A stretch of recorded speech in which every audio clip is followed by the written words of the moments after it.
महाराष्ट्र में सियासी पारा बढ़ता जा रहा है। औरंगजेब और रजाकारों के बाद नेताओं के बीच अब जुबानी लड़ाई तलवे चाटने तक पहुंच चुकी है।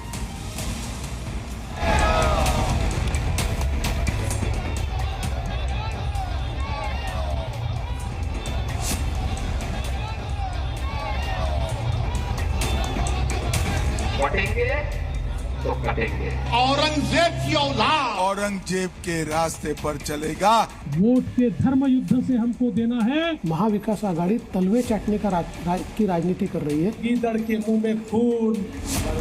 इतनी अग्रेसिव भाषा और ऐसे शब्दबाण पहले शायद ही किसी विधानसभा चुनाव में सुनने को मिले हों। चूंकि अब महाराष्ट्र में वोटिंग का काउंटडाउन शुरू हो चुका है, लिहाजा पॉलिटिकल पार्टियां फ्रंट फुट पर आ गई हैं। वार पलटवार का सिलसिला रफ्तार पकड़ चुका है। एक दूसरे पर धुआंधार प्रहार हो रहे हैं। आप बीजेपी को वोट करोगे जो महाराष्ट्र चुनाव में वोट जिहाद के बाद वोट धर्म युद्ध, औरंगजेब के बाद रजाकार और फिर गीदड़ के बाद जुबानी जंग अब तलवे तक पहुंच गई। इस वक्त महाराष्ट्र चुनाव को लेकर जो भाषण सबसे ज्यादा सुना जा रहा है वो है देवेंद्र फडणवीस का। फडणवीस ने विपक्ष पर फिर जबरदस्त निशाना साधा।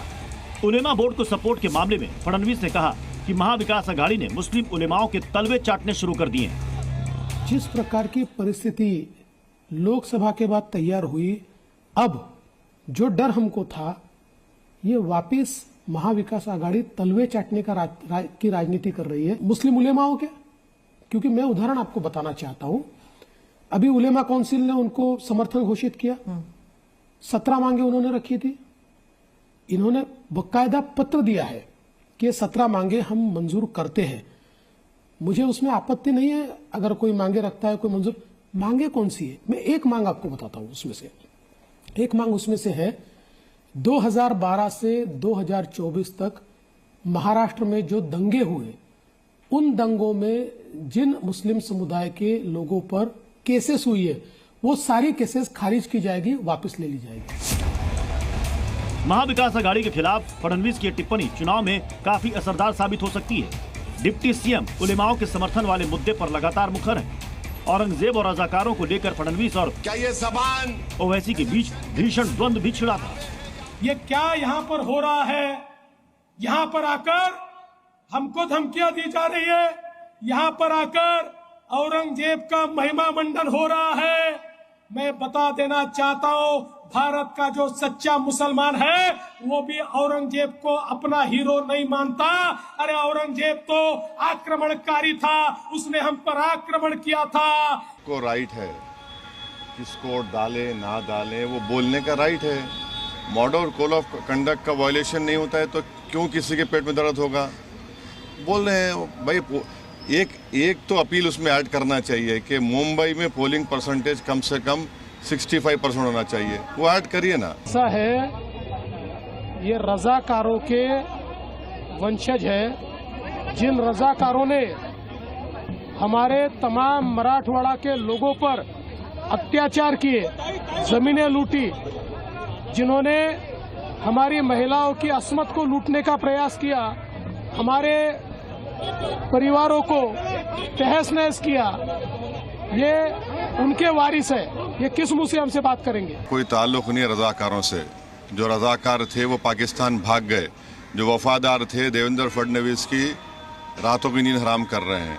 और देवेंद्र फडणवीस को वो बोलते हैं ना मालेगांव सेंट्रल, 1918 में बल्कि 1821 में तीसरी जो मराठा अंग्रेजों की जंग हुई थी, उसमें जो मराठा फौज में मुसलमान थे वो 25 दिन तक अंग्रेजों के दांत खट्टे कर दिए। देवेंद्र फडणवीस तल्ख होते नेताओं के बयान इस बात का सबूत है कि महाराष्ट्र का चुनावी पारा चरम पर पहुंच चुका है। महाराष्ट्र में दोनों पक्ष एक दूसरे पर प्रचंड वार कर रहे हैं। आज फिर महाराष्ट्र की चुनावी पिच पर जोरदार टक्कर देखने को मिली।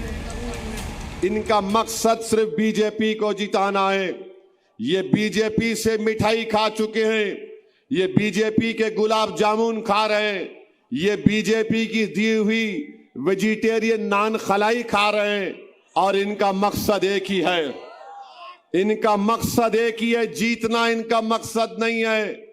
इनका मकसद यह है कि मोदी जीत जाए और आप और हम हार जाए। हम एक है और आपसे ज्यादा सेफ है महाराष्ट्र में। और दूसरी बात ऐसे किसका रिमोट कंट्रोल किसके हाथ में है ये जनता तय करेगी। आपने जो शिवसेना तोड़कर एक अलग गुट बनाया है उसका रिमोट कंट्रोल जरूर आपके हाथ में होगा, लेकिन हमारा रिमोट कंट्रोल आपके हाथ में देने से हम बच गए, इसलिए आप हम पर नाराज है। मुझे मालूम है हम स्वाभिमानी लोग हैं, महाराष्ट्र और शिवसेना आपके चंगुल में आने वाली नहीं है। दरअसल महाराष्ट्र चुनाव में बीजेपी ने हिंदुत्व को धार देने की राजनीति पर फोकस किया है।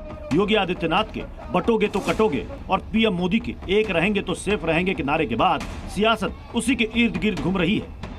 महाराष्ट्र में 20 नवंबर को सभी 288 विधानसभा सीटों पर वोट डाले जाने हैं। उससे पहले महाराष्ट्र में गूंजते ऐसे भाषण ये बताने के लिए काफी हैं कि इस बार का चुनाव बहुत अलग होने जा रहा है।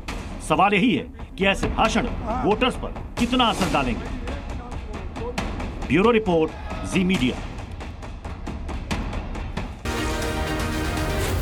जी न्यूज़।